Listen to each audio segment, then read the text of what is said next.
ধন্যবাদ নদী নাৰীৰ প্ৰতিষ্ঠাপক তথা মুখ্য কাৰ্যবাহী ৰোনাল্ডো টাইটামৰীয়া আৰু আজি মই ইয়াত উপস্থিত থকা সমূহ নদী নাৰী কৰ্মকৰ্তাক আন্তৰিক অভিনন্দন জনাই মই দুইষাৰ নাৰী নিৰ্যাতনৰ ওপৰত আচলতে ক'বলৈ ওলাইছোঁ। এই যি জঘন্য মণিপুৰত এই নিৰ্যাতন হৈ গ'ল আচলতে সেইটো আমি ভাষাৰে বৰ্ণনা কৰিব নোৱাৰোঁ। ভাষাৰে আমি বৰ্ণনা কৰিব সেইটো নোৱাৰোঁ। ইয়াৰ আগতো আজি কিছু বছৰ আগত আমাৰ অসমতো এগৰাকী জনজাতিৰ ছোৱালীৰ ওপৰত এনেধৰণৰ নিৰ্যাতন হৈছিল। এতিয়া মই ভাবিলে বহুত দুখ লাগে, মই মোহিত হওঁ। বাৰে বাৰে কি নৰ্থ ইষ্টত আমি নাৰী নিৰ্যাতনেই হৈ থাকিব নেকি? বাৰে বাৰে যিকোনো প্ৰেক্ষাপটত থাকিয়ে নাৰী নিৰ্যাতিত হৈ থাকিব নেকি?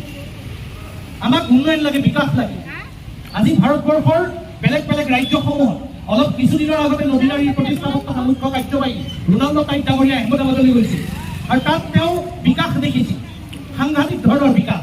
ঠিক তেনেদৰে মই যেতিয়া ছাত্ৰ আছিলোঁ, মই তামিলনাডুৰ ছাত্ৰ আছিলোঁ, মই ঠিক কৰ্ণাটকৰ মই ছাত্ৰ আছিলোঁ, মই কৰ্ণাটক তামিলনাডুত অত্যন্ত বিকাশ দেখিছিলোঁ, অত্যাধিক বিকাশ।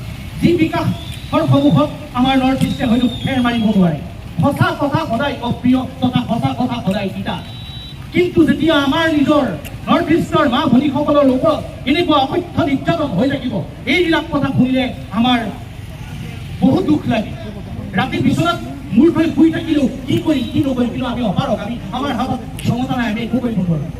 আজি এইখন ৰাজনৈতিক মঞ্চ নহয়, ইয়াত চৰকাৰৰ দোষ দিবলৈ আমি অহা নাই। বুদ্ধিক কাব্যিক তথা সাহিত্যিকৰ এইটো এটা অনুষ্ঠান, স্বেচ্ছাসেৱী সংগঠন, এইটো নাৰী কেন্দ্ৰিক অনুষ্ঠান।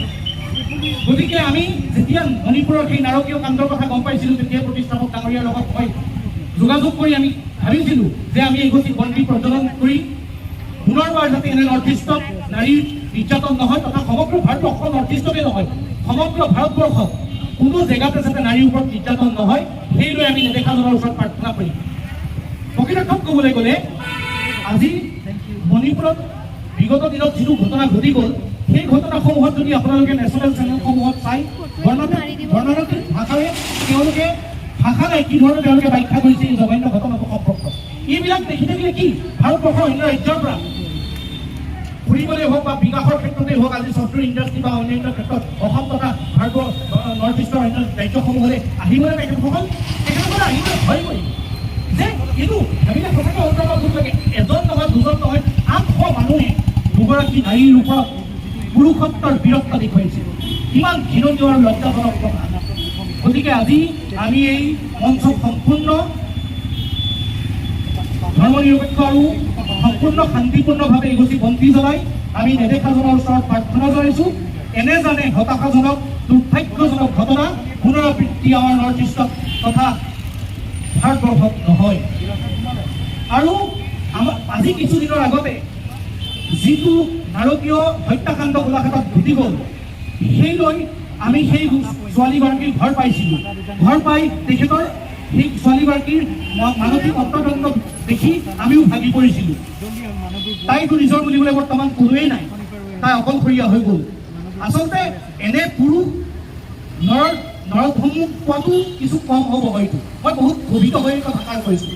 গতিকে প্ৰশাসনক বিনম্ৰভাৱে অনুৰোধ কৰি, মহামান্য আদালত তথা চৰকাৰক বিনম্ৰভাৱে অনুৰোধ কৰি যে কঠোৰতকৈ কঠোৰতম শাস্তি যাতে অপৰাধীয়ে পায়, অপৰাধী কোনো ক্ষেত্ৰত যাতে ক্ষমাৰ যোগ্য নহয়।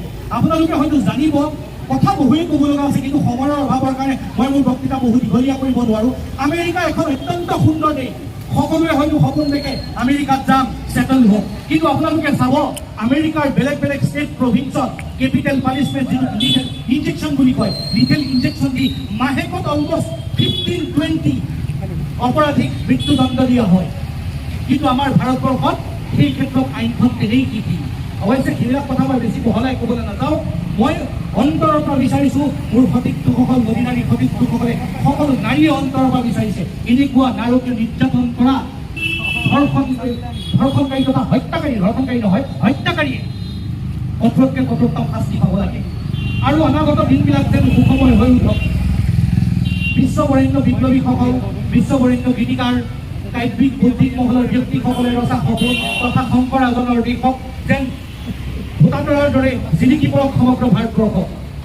আজি মণিপুৰত সিদিনাখন বেয়া লাগিছে এটা নিউজ চাই হিৰণ শৰ্মিলা ডাঙৰীয়া নিয়ে যাক আমাৰ আইৰণ লেডি অফ ইণ্ডিয়া বুলি কোৱা হয় অভিহিত কৰা হয় সিদিনাখন তেওঁ এটা দুখজনক নিউজ প্ৰকাশ কৰিছে তাত তেওঁ কৈছে মোৰ মণিপুৰ জ্বলিছে অত্যন্তই দুখ লাগিছে কি আজি এই মণিপুৰৰ ভৱিষ্যত চাই সেইগৰাকী ভাতৃয়ে তেওঁ বাই প্ৰফেশ্যন চিষ্টাৰ আছিল সেইগৰাকী ভাতৃয়ে ভাবিছিলে নেকি যে এইখন মণিপুৰ চাবৰ কাৰণে য'ত দুগৰাকী নাৰী অকথ্য 800 মানুহে নিৰ্যাতন কৰিছে তেওঁ প্ৰায় 8-10 বছৰ কাল শাস্তি কৰি আছিল গতিকে এই ঘটনাবিলাকৰ যাতে পুনৰাবৃত্তি নহয় আমাৰ যাতে আমাৰ নৰ্থ ইষ্ট সকলো ক্ষেত্ৰত অৰ্থনৈতিক ক্ষেত্ৰত হওক আজি সাহিত্য সংস্কৃতিৰ ক্ষেত্ৰত হওক আজি উদ্যোগীকৰণৰ ক্ষেত্ৰত হওক বিকশিত হৈ সমগ্ৰ ভাৰতবৰ্ষত যেন এই 7 ভনীৰ সমন্বয় হৈ এখন মুকুতামণিৰ দৰে হৈ পৰক নৰ্থ ইষ্টৰ জয়যাত্ৰা এনেকুৱাকৈ হওক যাতে আমাৰ মাজত ইউনিটি থাকে মিলাপ্ৰীতি থাকে আমি সকলোৱে সমন্বয়ৰ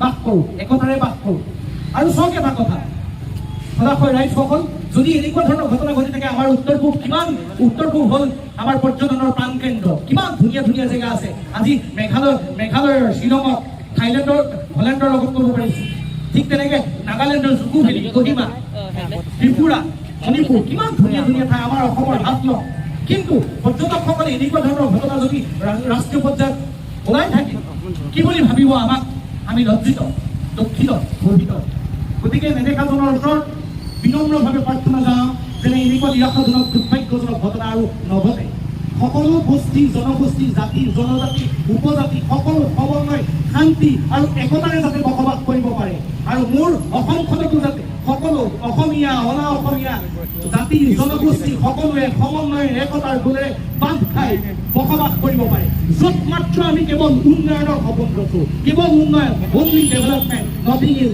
ন' কোৱাৰেলছ ন' বেটেলছ আৰু বৰ দীঘলীয়া নকৰোঁ বেলেগ ধৰণৰ মঞ্চত আমি সেই কথাবিলাক কৈ থাকিম আৰু যিমান পাৰোঁ সদায় ৰাইজৰ কাৰণে যে সুধাকণ্ঠ ভূপেন হাজৰিকাদেৱে কৈছিলে মানুহে মানুহৰ বাবে যদি মানুহে মানুহৰ বাবে চিন্তা নকৰে কোনে কৰিব আত্মজনক যদি আমি সহায় নকৰোঁ কোনে কৰিব গতিকে আমি আপোনালোকৰ আগত আজি মুকলি মঞ্চত প্ৰতিশ্ৰুতিবদ্ধ নদী নাৰী প্ৰতিশ্ৰুতিবদ্ধ প্ৰত্যেকগৰাকী সকলো সমাজৰ সকলো স্তৰৰ নাৰীয়ে যাতে সন্মান পাওক সমাজৰ প্ৰত্যেক স্তৰৰ নাৰীয়ে যেন সফল হওক আজি যিধৰণে লভলীনা আমাৰ সৰুপথাৰৰ পৰা সফল হৈছে ক্ৰীড়া জগতত তেনেকৈ সফল হওক মা মণিৰঞ্জন গোস্বামী ডাঙৰীয়ানী চৰ্দাৰ যিধৰণে সাহিত্য সংস্কৃতিত সফল হৈছিল আমাৰ অসমৰ জীয়ৰী বোৱাৰী নৰ্থ ইষ্টৰ জীয়ৰী বোৱাৰী সেইদৰে সফল হওক সদৌ শেষত শংকৰ আজানৰ দেশত মাত্ৰ এটাই সপোন দেখো উন্নয়ন আৰু সামৰিছোঁ সদাশয় ৰাইজসকল ধন্যবাদ